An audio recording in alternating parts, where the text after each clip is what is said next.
Hello and very welcome to all these students and my wonderful listener. I hope you are doing good. And I would like to tell you, you're watching Rocking Studies YouTube channel, and I am Nafis Ahmed, who is going to cover the class for the Business Studies, chapter number 2, Principles of the Management. And we were discussing about the payroll principles of the management, right? So we have already discussed 6 principles of the payrolls. Now we are going to cover the 7th one, which is remuneration of a person. While you are running your organization and you are in the organization, so how you guys should pay the remuneration or the salary or the wages of to the employee or a person. So there are 3 things that you guys have to keep in the mind. First one is financial capacity of the concern. उस organisation की financial capacity कैसी है, क्या वो organisation इतना पे करने लायक है जितनी आपने उसकी सैलरी डिस्कस कर रखी है, राइट? ऐसा तो नहीं कि आप हद से ज्यादा किसी एम्प्लॉय को सैलरी पे कर रहे हो तो उस कंडीशन में कंपनी की जो सिचुएशन है, फाइनेंशियल सिचुएशन, वो डाउन हो जाएगी। तो उस कंपनी की कैपेसिटी के हिसाब से और ऑर्गेनाइजेशन की कैपेसिटी के हिसाब से ही आपको किसी भी पर्सन को रेम्युनरेशन पे करनी है या सैलरी पे करनी है या वेजेस पे करनी है, राइट?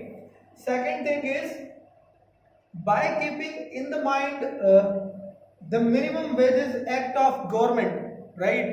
So किसी भी कंट्री की या किसी भी स्टेट की एक गवर्नमेंट होती है, गवर्नमेंट जो मिनिमम सैलरी डिसाइड करती है कि इससे कम सैलरी आपको अपने एम्प्लॉइज को पे नहीं करनी। तो हमेशा आपको उस चीज को ध्यान में रखना है। जब भी आप कोई नया रिसोर्स हायर करते हैं अपनी ऑर्गेनाइजेशन में, तो वो सारे रूल्स और रेगुलेशन भी आपको फॉलो करने की गवर्नमेंट ने कहा कि इससे सैलरी लेट से कि 1000 रुपए पर डे से सैलरी आपको किसी एम्प्लॉय को कम नहीं देनी है। तो आपको उस चीज को ध्यान रखना कि यार मैं गवर्नमेंट का रूल भी ध्यान रखूंगा। अगर आप गवर्नमेंट का रूल ध्यान नहीं रखोगे तो गवर्नमेंट आपके अगेंस्ट एक्शन ले सकती है, या वो जो भी पर्सन है जिसको आप जॉब पे रख रहे हैं वो भी जाके आपकी शिकायत कर सकता है, राइट? थर्ड वन है इसमें the wages and the salary paid by the competitors. जो आपकी कॉम्पिटिटर ऑर्गेनाइजेशन है, जैसे will take the example Bajaj Motors.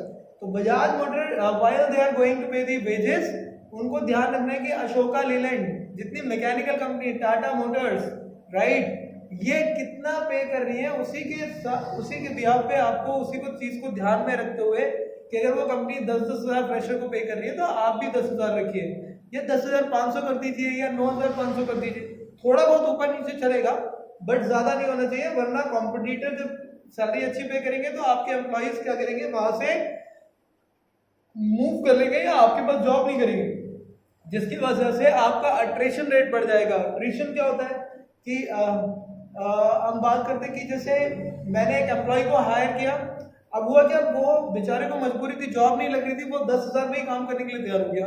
But आपके जो कॉम्पिटिटर है वो 15,000 से स्टार्ट कर रहे हैं, तो वो क्या करेगा, वो ट्राई करता रहेगा बैकग्राउंड में, और जैसे उसकी जॉब लगेगी 15,000 की, वो आपकी कंपनी छोड़ के भाग जाएगा, right?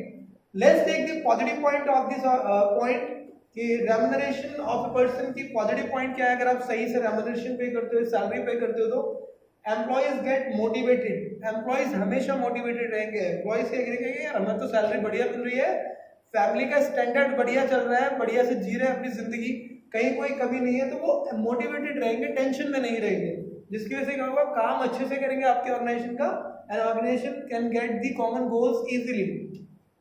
Next one is devotion and the commitment of the employee improves.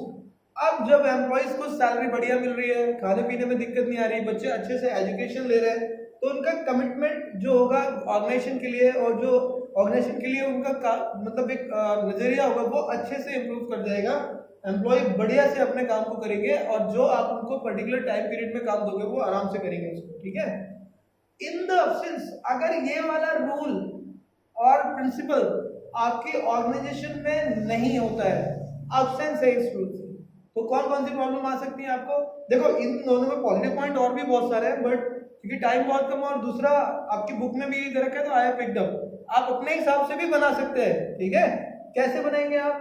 जैसे आपने बोल दिया कि एम्प्लॉय गेट मोटिवेटेड, आप बोलिए कि एम्प्लॉय विल बी सेटिस्फाइड, और संतुष्ट है अपनी जॉब से, राइट? क्योंकि उनको पे बढ़िया मिल रहा है, कहीं और जाने की जरूरत नहीं है, और आपके ऑर्गेनाइजेशन में करेंगे तो एट्रिशन रेट कम रहेगा, और आपके ट्रेनिंग वगैरह पे जो खर्च होता है, जिससे नया कोई एम्प्लॉय हायर करते हैं तो वो अट्रिशन रेट कम रहेगा, ट्रेनिंग पे ज़्यादा इन्वेस्ट नहीं होगा, जिसकी वजह से आपकी कंपनी फायदे में जाएगी।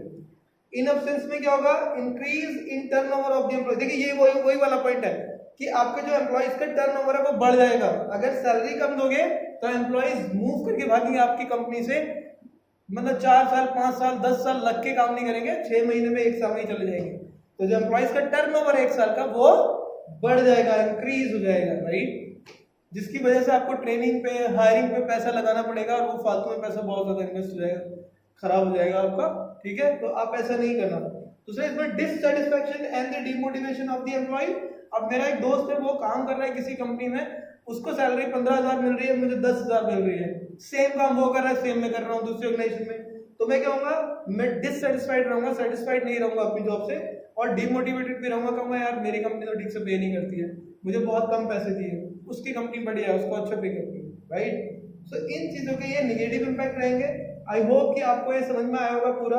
अगर आपको कहीं भी किसी भी पॉइंट में कोई भी प्रॉब्लम है, please talk to me, I am there to help you always, and you guys are having my WhatsApp number, or you guys can call me or WhatsApp me in regards of any query. Thank you so much guys for today's. It's good to go. I'll see you tomorrow at the same time. Take care. Have a nice day. Bye bye.